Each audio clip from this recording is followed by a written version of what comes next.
idea of accounting as distinct from measurement is simply, in my view, the idea that it's not just about understanding the performance inside of one organization relative to its own goals.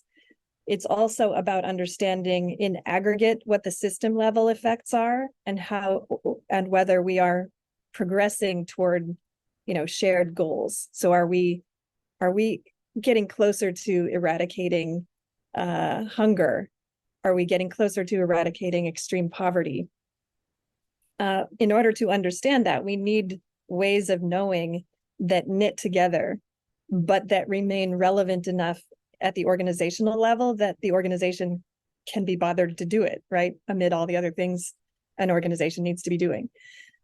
So the notion of accounting implies a systems level function that just measuring or even just measuring and managing does not necessarily imply. That's what I mean by impact accounting. What are the ways that might become standardized? Yeah, I'll just say that I think some of the very smartest work on this has been done out of Canada by an organization called the Common Approach, which recognizes that there's never going to be a set of metrics that are prescribed and sort of these are the ones that everyone's going to adopt that would enable us to understand our impact and report it and aggregate it and share that information. Because organizations are working in unique contexts with unique priorities that are a function of what matters to the people in that situation and the doers who care, and that's always going to be unique.